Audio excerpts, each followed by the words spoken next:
Hi, everyone, and welcome to this roundtable on abortion lawfare global battles. Abortion is a highly complex, dynamic, and contested field, as you have all heard from the last roundtable, and as we all know. It's an issue that really lies at the heart of the relationship between law and social transformation, between law and what we call reproductive governance.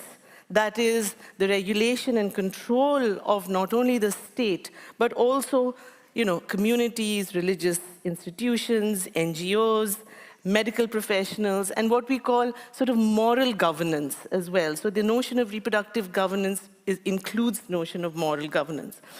And it is hard to imagine, isn't it, in this day and age, that people are still struggling globally for the fundamental right to bodily autonomy and integrity, and to experience bodily what it means to be a citizen. So to understand to understand these complex issues and what's happening in the world, we need these kind of important projects like the Law Transform projects around sexual and reproductive health rights, Lawfare. And that's why we are gathered today to include and extend what in these, I think, 3 panels this morning about the issue about abortion lawfare. And we have experts sitting here today, and I'm just going to briefly introduce them. My name is Maya Unithan. I'm a medical anthropologist based at the University of Sussex.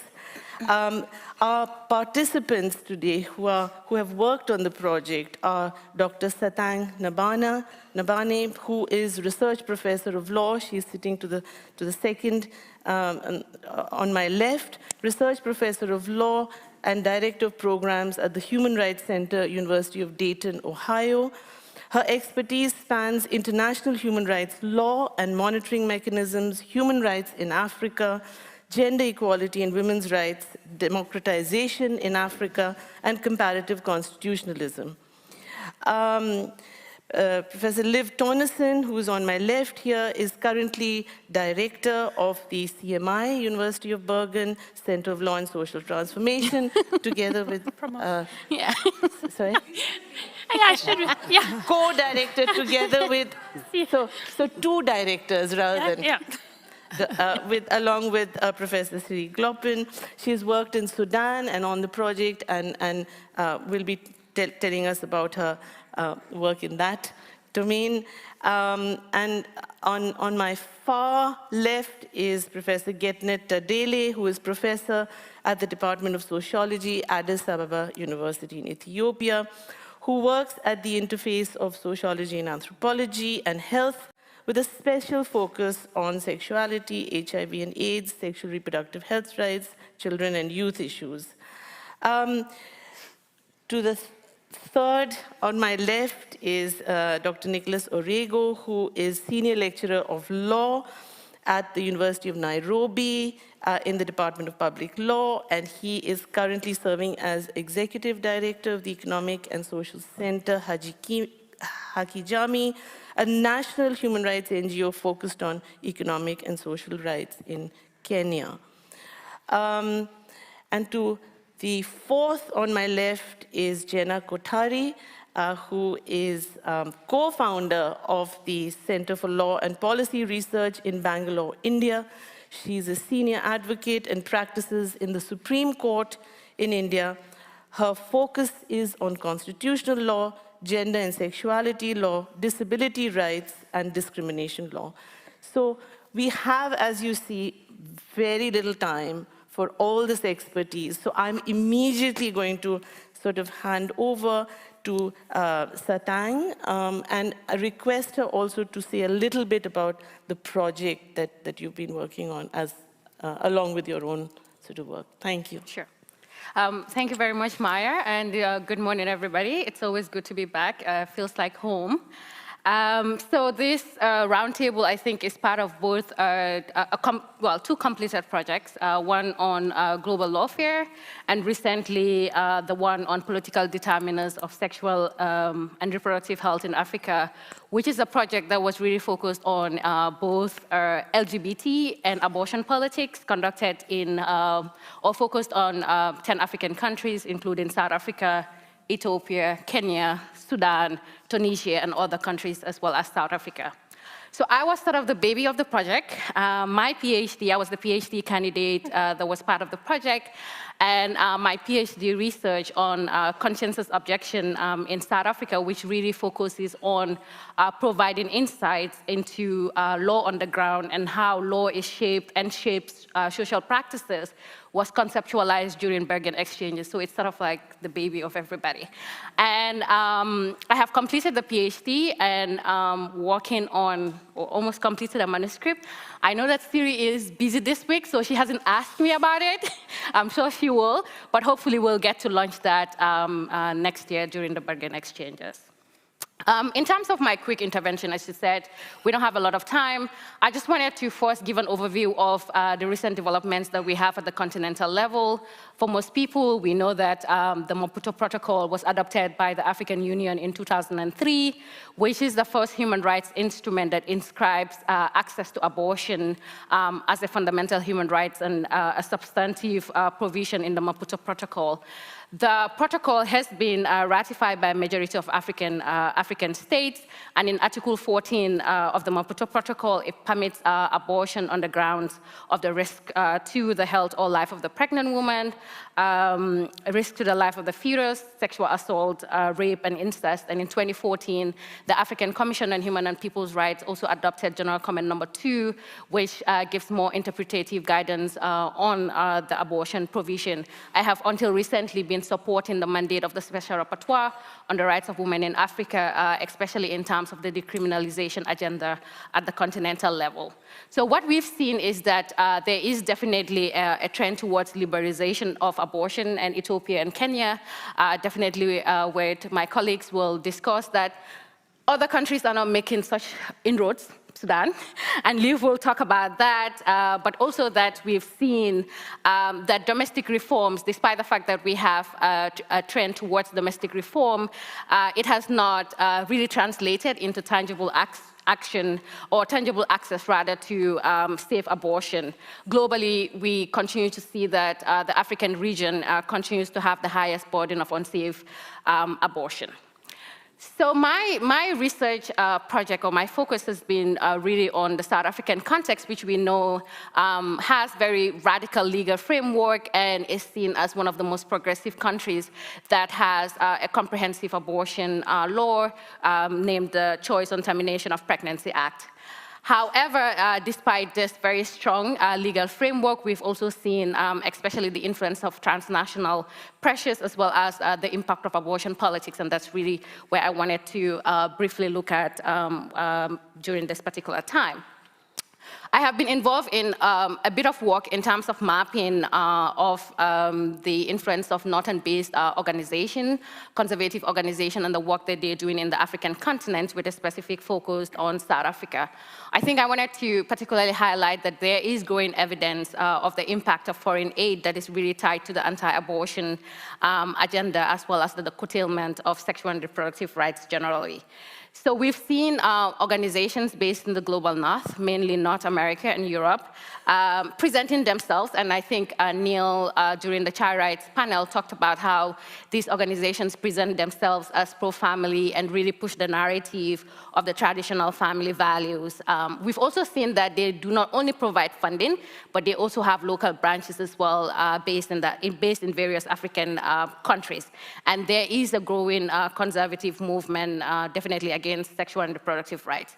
So specifically in the case of South Africa, we've seen the proliferation and the rise of what we call the pregnancy crisis centers. They call themselves affirming pregnancy centers, and it's coordinated by Africa Cares for Life, which is now called Pregnancy Health Network. However, we've also noticed that they are an affiliate of Heartbeat International, which I'm sure a lot of people know about, and it's a conservative organization that is based in US.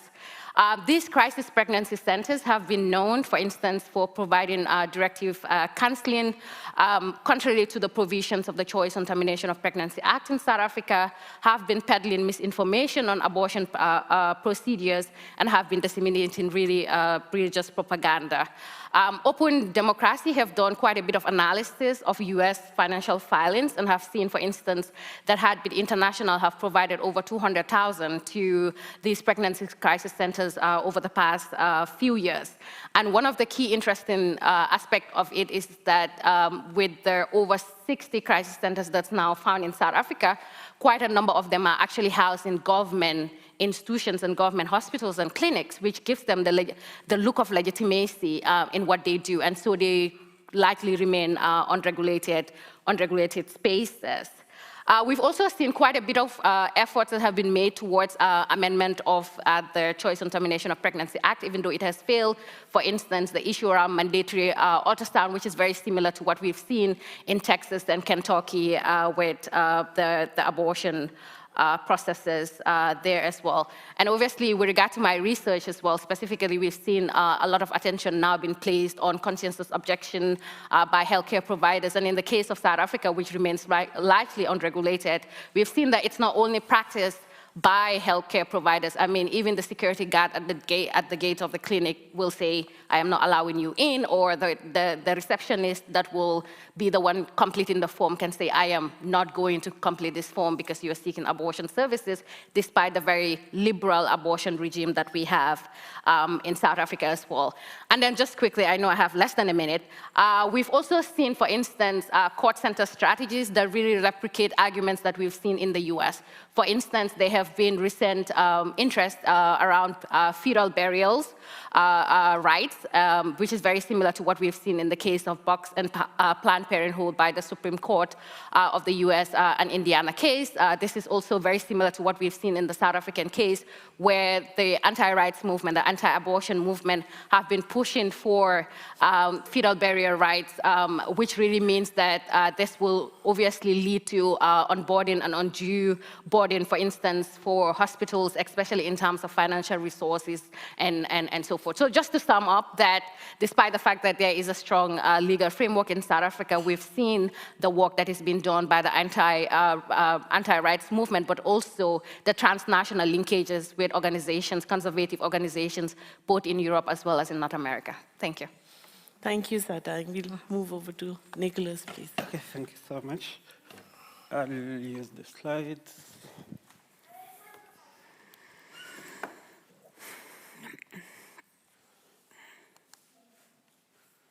Would you please? So my presentation is called Abortion Lawfare. We are talking about global battles, but we are looking at them in the context of local battlefields. And one of the battlefields that I'll be looking at is the context of Kenya. So let's start by just looking at some of the material that we have been able to produce in the context of when we talk about a conservative legal and socioeconomic as well as cultural context. We mean, this is what we mean if you ask people if they support access to safe abortion services, almost 86% of the people will tell you no, they don't. And because of reasons related to religion and reasons that relate to lack of understanding or misinformation as to the possibilities of safe abortion. If you look further at possibly if they support for access to safe abortion services, almost 86% of the people will say no. 79% of the people will say no, for reasons also because of religion, reasons as to misinformation about the possibility of safe abortion services, as well as just the lack of understanding as to what safe abortion might mean. If you look further at the possibility of legal reforms, to be able to put in place a legal framework for safe abortion services. You also have the majority of the population not willing to encourage the possibility because of reasons that, moral reasons that it will encourage immorality, it's against religion, or to avoid unnecessary deaths also because of misinformation and the lack of possibilities about the knowledge. So we're talking about global battles, but local battlefields, and Satan has tried to explain the work of international organizations in the continent of Africa in relation to efforts to affirm the right of the fetus and to then pit that with the right and health of the mothers. And in this context, we've seen challenges in relation to acceptance of international human rights instruments that enhance access to safe abortion services. We have seen abstention by many African countries refusing to be able to be part of international legal instruments that provide possibility of safe abortion services. And at the regional level, despite the fact that we already have 42 ratifications of the Maputo Protocol, we have reservations in the specific provision that allows access to safe abortion services with many of the countries that are represented in the project that we have actually putting in reservation to the provisions that allow access to safe abortion services. We also see in the context of global battles, the Geneva Consensus Declaration, which has the majority of signatories actually coming from the African region, 17 out of 33. And the essence is basically to try to undermine the possibility of consensus on safe and legal abortion as a human right. We have seen, as Satan has explained, emboldened and heavily supported opposition with ideology and advocacy against the possibilities of access to safe abortion services. And if you see the context of a conservative socioeconomic and cultural context, and the political context that relies on votes, then you find that there's a challenge in the political context of the political players actually being able to affirm and entrench the right of access to safe abortion services. So in the context of this international advocacy against a right to access to safe abortion services, we have, as was mentioned, Citizen Go and very, very gory advocacy strategies to try to scare as much as possible the political class and the socioeconomic class to ensure that there's no possibility of entrenched and possibly active advocacy towards the protection of the rights of women and girls to safe abortion services. In the context of Kenya, we're talking about lawfare and the opportunity structures that we have in the context of lawfare. We had a new constitution in 2010 that entrenched a progressive, that entrenched rights in a progressive Bill of Rights, having the right to life, health protection of from inhumane and degrading treatment, dignity, and the right of access to information. And we also have progressive access rules in relation to possibilities of accessing the courts as points or forums of contestation about reproductive health rights, possibilities of non-governmental organizations, providing legal aid and support to litigants to be able to achieve progressively access to safe and legal abortion in Kenya. Then we also have a progressive and independent as well as responsive judiciary that has been able to adjudicate on these cases despite the conservative political and cultural context. So if we look at, for example, one of the cases that has been determined, this is FIDA Kenya and others with the Attorney General and two others, was a case of a 14-year-old girl who became pregnant as a result of rape. Because of the lack of access to safe abortion services, despite the fact that she was allowed to do so under the Constitution, she had to procure unsafe abortion, which led to complications and resulted in her death. And the context was the lack of adequate post-abortion care due to the withdrawal of standards that had been developed to enhance reduction of morbidity and mortality in relation to safe abortion services, as well as a curriculum that was aimed at enhancing the education of the medical fraternity to allow them or to enable them to be able to provide these services. So this case was argued with the help of the international community, and it was held that the abortion is not permitted according to the Penal Code, Article 26(4) of the Constitution, permitted exceptions in emergency medical treatment when the life or the health of the mother is at risk, as well as if provided for in any other written law. And the court said that there was a written law, which was the Sexual Offences Act, that allowed for access to safe abortion services in the context of rape. And in this context, this particular girl would have been allowed to safe and legal abortion under the Constitution. The court also held that the arbitrary withdrawal of the guidelines that resulted in lack of capacity of the medical profession to provide safe abortion services, as well as to provide comprehensive post-abortion care, was a violation of the rights of women, the right to health, the right to reproductive health, the right to life, the right to equality, and the other rights. And in the context of a conservative legal framework, the court was able to provide constitutional compensation to this particular girl. My last case, because of time, is PAK and another versus the Attorney General, which was decided in 2022. Also a very progressive case.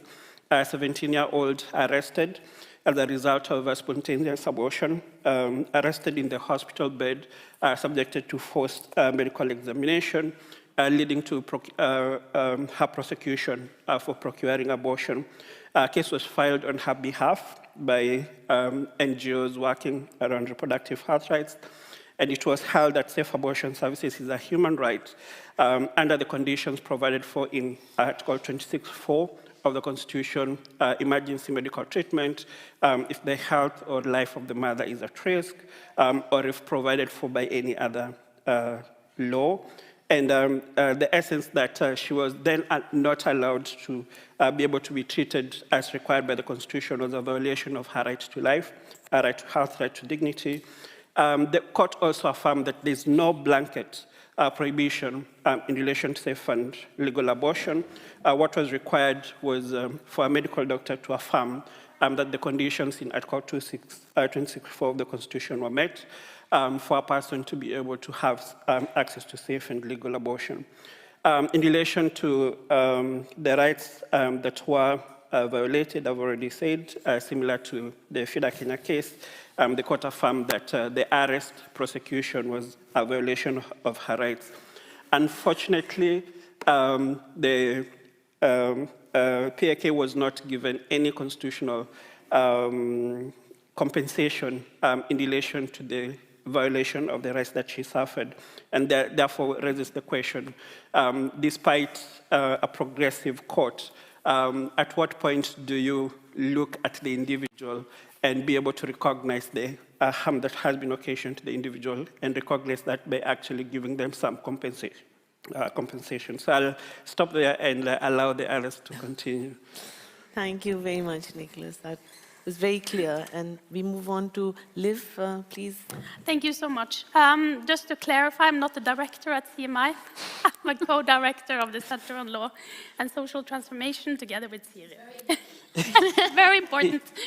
I will take you to Sudan, but I just wanted to say a little bit about the context in which we conducted the research, because a lot has happened in Sudan since. So we collected data on this within the context of an Islamist military regime of Umar al-Bashir. And as you may or may not know, there's been a revolution, a failed transition, and a military coup since then. I also wanted to say that I conducted this research together with one of my dear Sudanese research partners, Sami al-Nagar, who was supposed to be here, but unfortunately could not make it. So abortion rights in Sudan is quite fascinating, and some would say a bit of a depressing story, in the sense that Of course, there are legal restrictions which were put in place by the Bashir regime. If you look at sort of public debate, public documents, it's like abortion is like a non-issue. You don't see traces of it anywhere. On top of that, there's never really been a big push or mobilization for the liberalization of abortion rights within the women's movement. But there might be some cause for optimism, Lisa, after the revolution, but I will come back to that. So this is sort of the point of departure.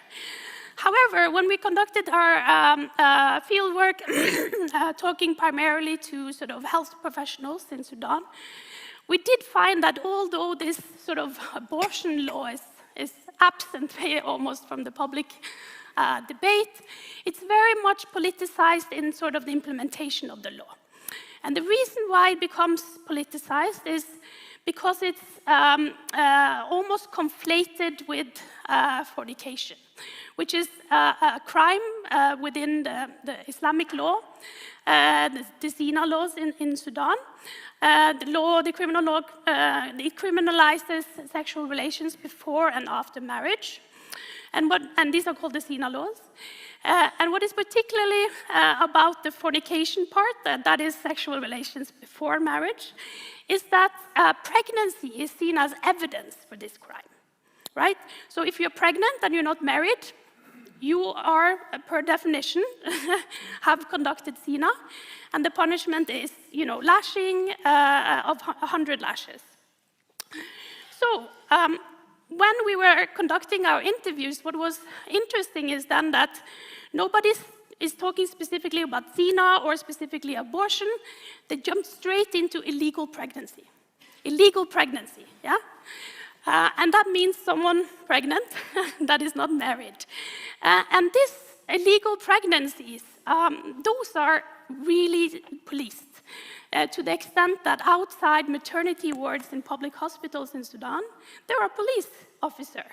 And if you come as a woman without a male guardian or company into this hospital, you are, per definition, a suspect.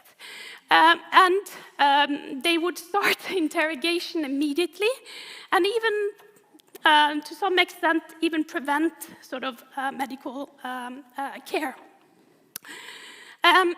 In addition, there were a lot of bureaucratic barriers to accessing sort of in this case, post-abortion care, because abortion is not allowed, but people do attempt to do it, an illegal abortion, and when they fail, they have to go to the hospital. And that's where they end up in the situation where they're in need of emergency care. What is interesting is that we found that doctors, to a large degree, because of their medical oath, would provide not only the care for their patients, but they would go great distance to keep the police at distance, right? So if they come into the examining room, they will push them outside. They would advise the patients to what to say to the police, to say that my husband is working abroad, he couldn't take me to the hospital. Many different strategies to protect sort of their patients. But at the same time, when we asked them about their views on abortion, they would very much say that, I am against abortion. I think it's against Islam. I think that these women have done a very bad thing. But they see sort of the situation that they're in as punishment enough. Yeah? That there's no need to sort of prosecute them and criminalize them in addition to that. So they're sort of, so they care for their patients, but they don't condone what they have done, the illegal pregnancy, because it's seen as sort of an attempt to hide an evidence of the crime that they are committed. So in Sudan, there's no need for international evangelical sort of organizations to support or to start even like a pro-life sort of movement, because the political, but also sort of in terms of social norms and attitudes, is already so conservative that it's sort of embedded into the political, social structures. And of course, I'm happy to take any questions surrounding, because there's a lot of like class dimensions and in terms of accessing abortion that I don't have the time to dwell upon here. But I wanted to say that one of the more sort of optimistic insights is that, you know, after the revolution, there has been a lot of new sort of women's groups, feminist groups popping up in Sudan. And if you heard Sama yesterday on the human rights panel, she said that there is a big sort of generational gap within the women's movement in Sudan. So the older generation is quite conservative. They would not support the liberalization of abortion at all. But there are younger feminists coming up now in support of abortion, also very much linked to the right to sexuality. But these movements are very new, that they haven't had time to sort of establish themselves, especially now with the military coup, and certainly have not sort of been at a stage where they have received massive funding from abroad or anything like that. These are sort of discourses emerging, feminist discourses emerging in Sudan at this moment of time. And I almost kept the time, yeah. That is, thank you very much for we'll come back to all the questions and issues raised, but fascinating work. We move on to Professor Getnet Tadele. So over here. All right, thank you so much. I was not part of, you know, the Law Transformers Abortion Research Group, so I will be speaking from research that we did with my colleagues here, sitting here with Astrid and Karen Marie, who are sitting here, with research grant from Research Council of Norway, supported by Research Council of Norway. So in that project, we took 3 different abortion legal regimes: Tanzania, Ethiopia, and Zambia. In Zambia, it's legal. Abortion is legal. In Ethiopia, it's progressive, I would say, quote unquote, but still not legal. In Tanzania, it's illegal, very strictly illegal. So we tried to look at, you know, to compare, you know, how this translates into access to safe abortion. And also the process of changing the law in Ethiopia, in fact, in particular. So we found out that, you know, there is no direct relationship between laws and the desired health outcome, which is very common in literature. Particularly in Zambia, I think access was so difficult, although it's illegal, access was so difficult. It's better, in fact, in Tanzania, which is illegal. In Ethiopia, it's a different story, which I will be talking in detail. And I will be also talking more, giving you just a more optimistic, I think we have been talking about optimism, optimistic and positive stories from Ethiopia. So in Ethiopia, the 1957 Penal Code completely outlaws an abortion, except when to save from grave and permanent danger to life and health. And because of that, you know, maternal mortality ratio was like 747 per 100,000 women, and abortion-related complications constituted 32% of deaths, maternal deaths. You can imagine. So it was within that environment that, you know, abortion, changing abortion or reforming abortion law was started and negotiated.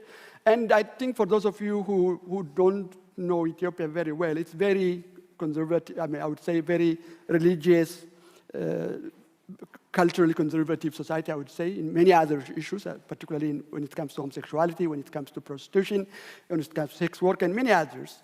So the revision was negotiated in that, you know, very strongly anti-abortion cultural and religious environment. But it happened anyway. So the law was revised, and enacted around 2004, 2005. Ethiopia used different calendars, so it's very difficult always to translate it into international calendar. Anyway, that law allows pregnancies to terminate pregnancies resulting from rape, incest, if the woman has physical or mental disabilities, if pregnancy, continuation or birth could endanger the health or the life of a woman or fetus, if the fetus has incurable disease or deformity, if the woman is a minor who is physically or mentally unprepared for childbirth. There are two important game-changing clauses in those provisions. One is the law says the mere statement by the woman is adequate to prove that her pregnancy is the result of rape or incest. And the guideline, which was, the parliament instructed the Ministry of Health to come up with a guideline, and they came up with a very, very, very permissive guideline, which says that the provider will use the stated age on the medical record to determine whether the person is under 18 or not. So no additional proof of age is required. You can imagine how it just created, opened a loophole and almost created a situation where women can access, abortion on demand.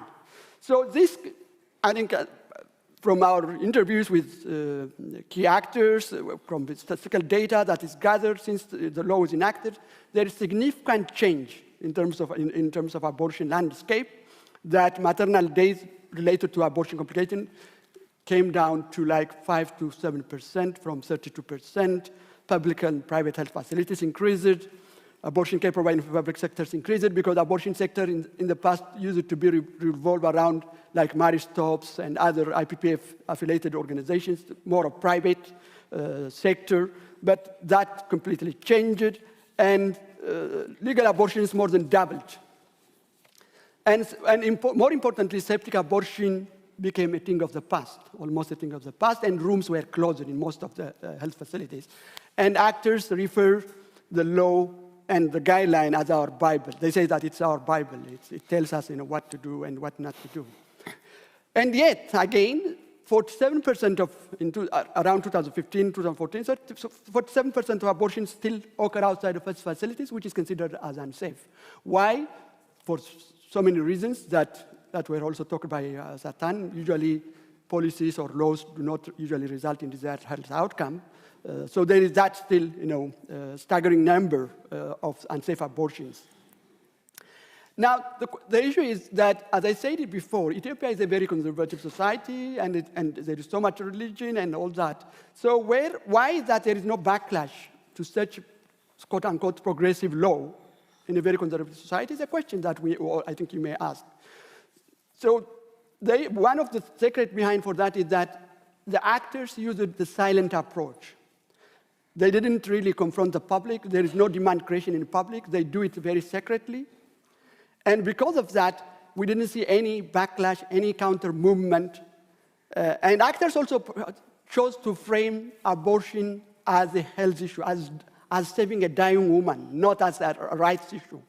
And as economic also imperative, in a way that, they calculated the cost of treating, complicated abortions. And so it was more of economic and health perspective, not as such a rights issue.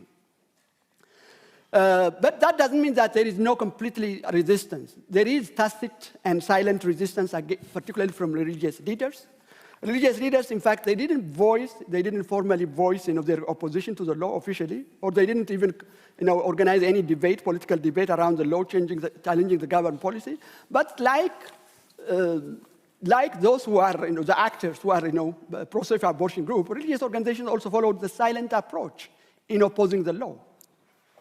But again, you've got to wrap up. Okay, so. But that doesn't mean also that, as I said, absence of opposition does not mean that there is no, or the attitude is positive. 83% of Ethiopians think that abortion is something that should not be considered. So the point here is that, there is this silent approach, which they really applauded, and they saw it as important. Satang was talking about South Africa, but they say that we are providing better service compared to South Africa, which is because we use a silent approach. But the silent approach has got also limitations in a way that many people don't know the law, including the providers, including law enforcement officers. So it resulted in a provider-negotiated access to safe abortion. So to conclude, what I would say is that the alliance between government and non-government actors in changing the law and in providing also safe abortion service without politicizing the agenda is found to be very effective. And political will, I would say, was the most important. Political will, I always say that it's a very expensive commodity in developing countries' context. It's very expensive, but when it is there, it really, does a miracle, and that was, I think, the most important thing. And Ethiopia's case provides an interesting case to challenge a position in the literature, which Sang was also talking about, that on abortion, that changing the law does not necessarily translate into a desired health outcomes. It so much depends on the approach taken along with so many contextual factors. Thank you. Thank you, Getan. That was, again, amazing. So, Jenna, over to you. Yeah, thanks, Maya. So I'll just speak briefly on some of the abortion debates and issues in India. This is something that Maya, Siri, and me have been working on since 2020, but haven't got around to kind of finishing our work on this. Yeah. So in India, the right to safe abortion has historically within the women's movement been quite marginal. It's kind of come into focus only recently over the last decade or so. And so therefore, and it broadly focuses, the campaign and activism has really been only around late abortions. And that's what I want to kind of really focus on and see how it kind of adds to some of these questions that we're discussing today. The law relating to abortions in India is called the Medical Termination of Pregnancy Act, the MTP Act. And it's interesting that it was enacted in {71, but the need to enact it was really not with a focus on giving women the access to abortions or reproductive rights, but it was really promoted as a form of family planning and population control. There was a committee set up, the Shantilal Shah Committee, and it made recommendations on maternal health and family planning, and one of those recommendations was to have a law that permitted termination of pregnancies, and therefore legalization of abortion in India was kind of promoted in the 70s.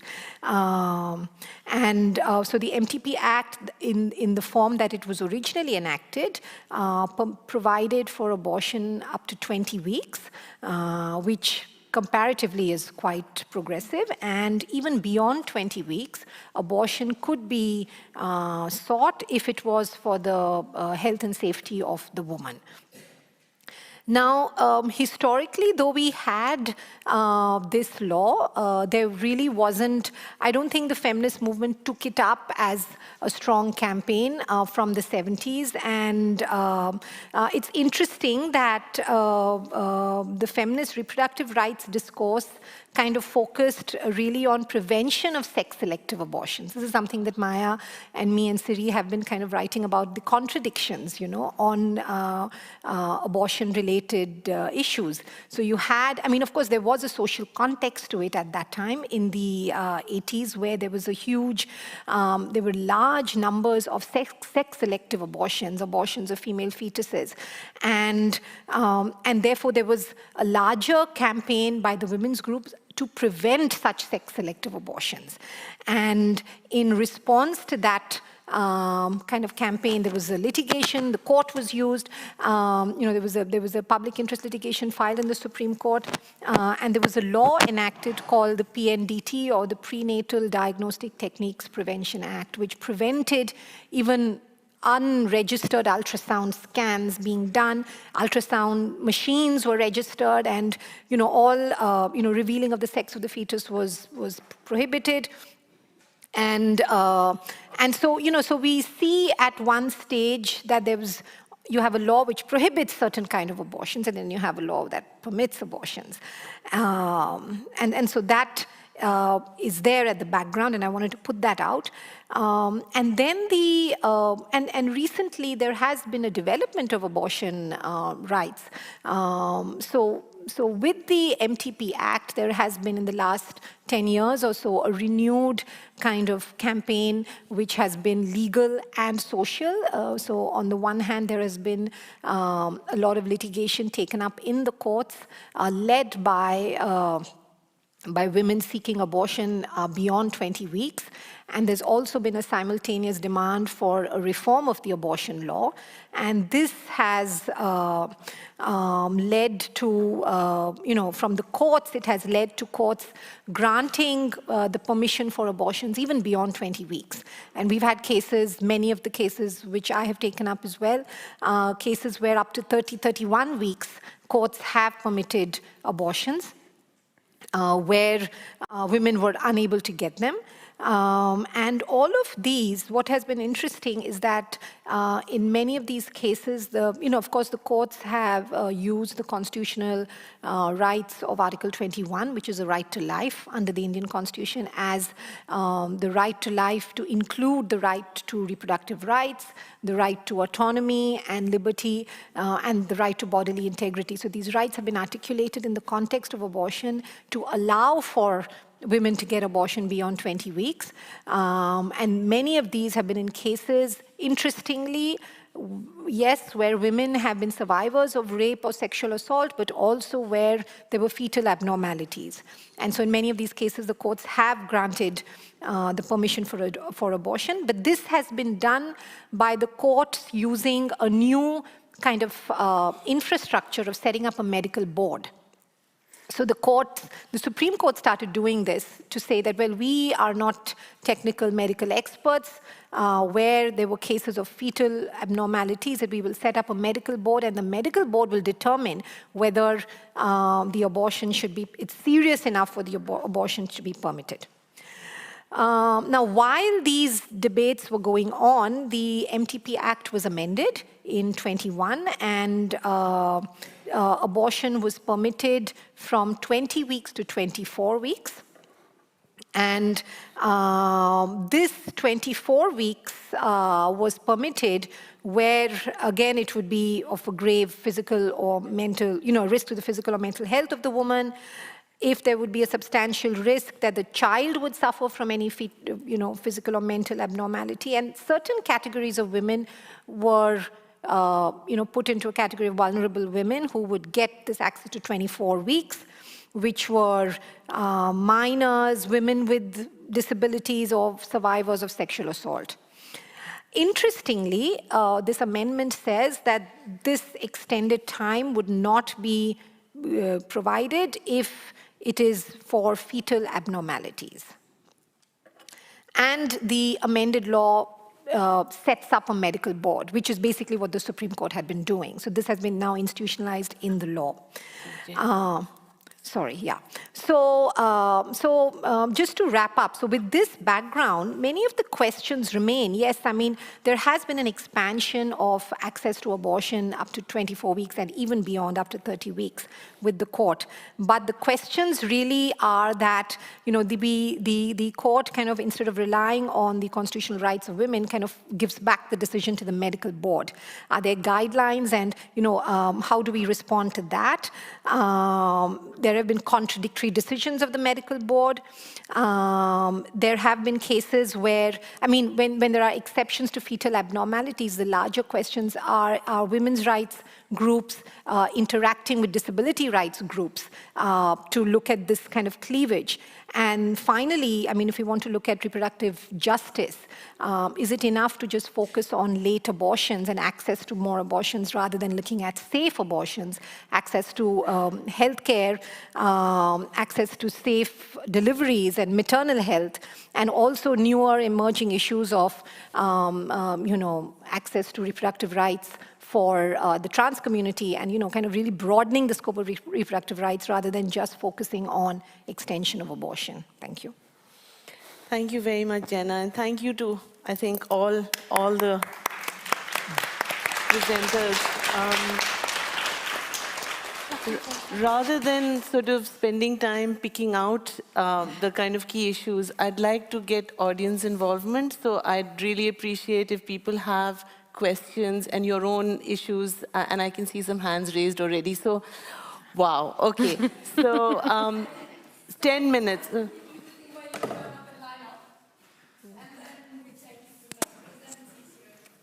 So I think while you're lining up, just to say that we can continue over lunch as well if you have, the actual, No, there's informally join the speaker. Oh. Okay, I'm doing everything wrong today. This is not how to be a good moderator. So let's get the questions first, please. So maybe later in the evening, after everything's over, we can still meet. Thank you very much. Please We start. will just only take questions. We don't respond because it's possible. Yeah. I think the mic isn't working for them. It's on now.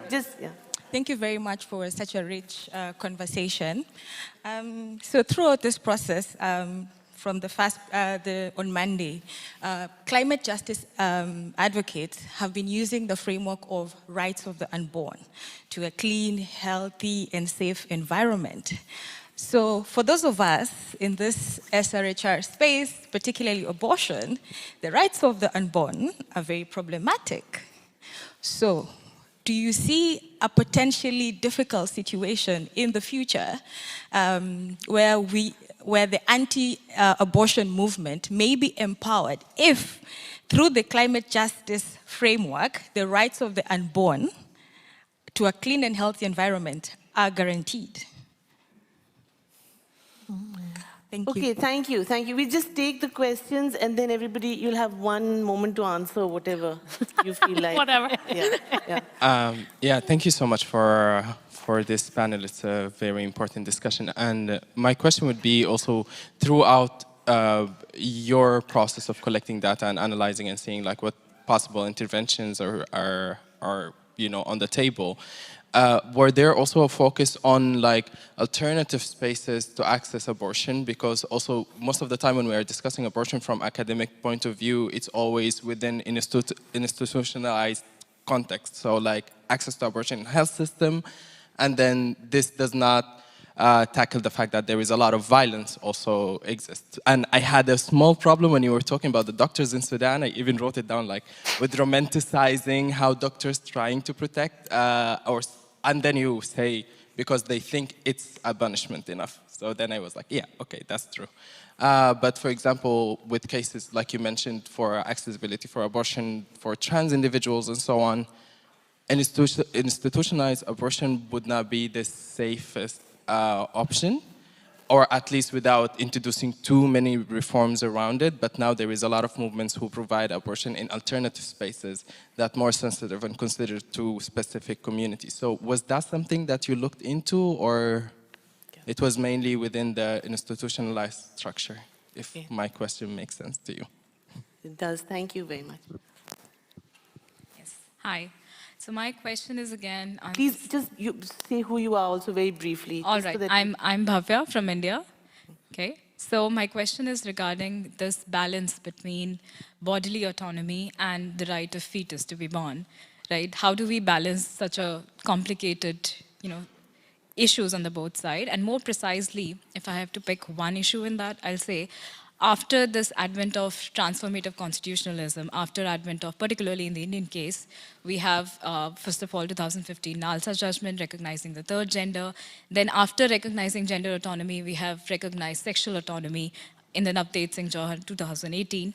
So once we have, interpreted right to life under Article 21 in that sense, can we really confine bodily autonomy in the sense of right to have an abortion to 20 or 24 weeks?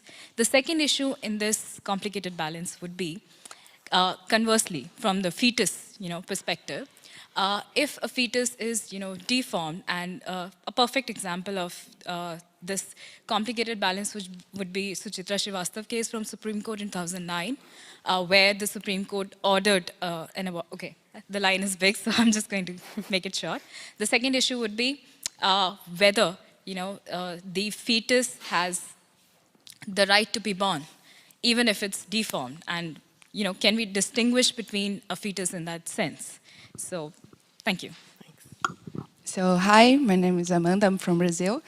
Thanks for the panel. My question is related to I'd like to know more about the COVID pandemic impact on the access to abortion and even to the social movement claims. Like in Brazil, with the pandemic, we had an increase in maternal mortality. So into the women's movement, like before, we were more focused in abortion, claims for abortion rights. But now we are talking more about access to health service and reproductive rights more broadly. So I'd like to know about your context. Thank you. Thank you. I'm Astrid from the University of Bergen. Thank you for a beautiful panel, beautiful presentations. Okay, one comment and one question. I just think it might be important to draw attention to the discrepancy between what we find as the public opinions in all these census that reveal the very, very strong anti-abortion numbers, and the research that shows that there is discrepancy here between the public voice and what people are voicing privately. You know, the support and the pragmatism privately, and what that entails in principle, and what consequences it has. And then secondly, the South African case pointed beautifully and interestingly to what is coming out now from the shocking dimensions of what is happening in the US. And a few more comments about to what extent do we now see any repercussions or implications for debates in your cases. So, thank you very much. I'm Arkaja from India, and this panel was fantastic. But I was, it was really striking the many different kind of forms of patriarchy that come from cultures and religions, and the variety of this. Because Liv, you mentioned the pro-life, and which has a very Christian root, and there are many different cultures which all came out in this panel actually. And I was wondering, in this contextual way to think about the sort of tactics and strategies, like what seems to work in some places, I wanted to know more about what, this sort of quiet approach that the Ethiopians adopted, for example.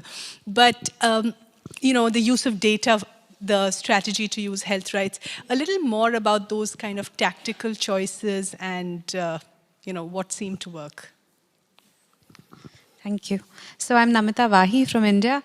Thank you for this great panel, and also the previous panel. My question sort of goes to both the panelists on both the panels.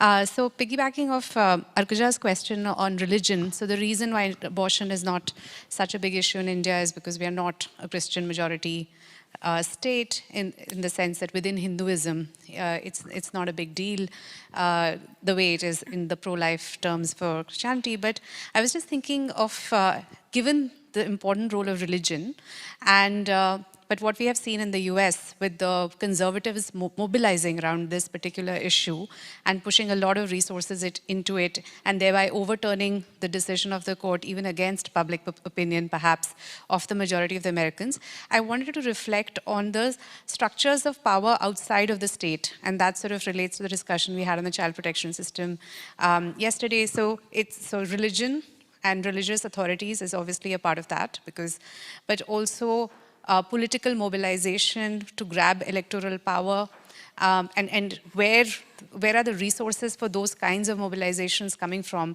And if you had any reflections on how you see that in current times in different countries, because it seems to me that there are multiple sources of private power which are coming in, and if you could reflect a little bit more on that. Hi, my name's Candace. I'm from actually Dayton, Ohio. So my question's for you, Satang. You mentioned misinformation from the crisis pregnancy centers in South Africa. And obviously from the US, we're very familiar with the CPC movement. They're all over the United States. So I was wondering if you could give some specific examples of what you labeled the misinformation that those CPCs are using in South Africa. Just some quick examples would be really helpful.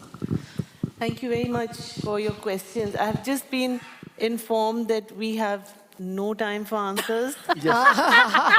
But I think the important thing is to raise the question. So on that note, we will end this. That's what I say. There's no way to answer all this. I think we'll have to have an informal.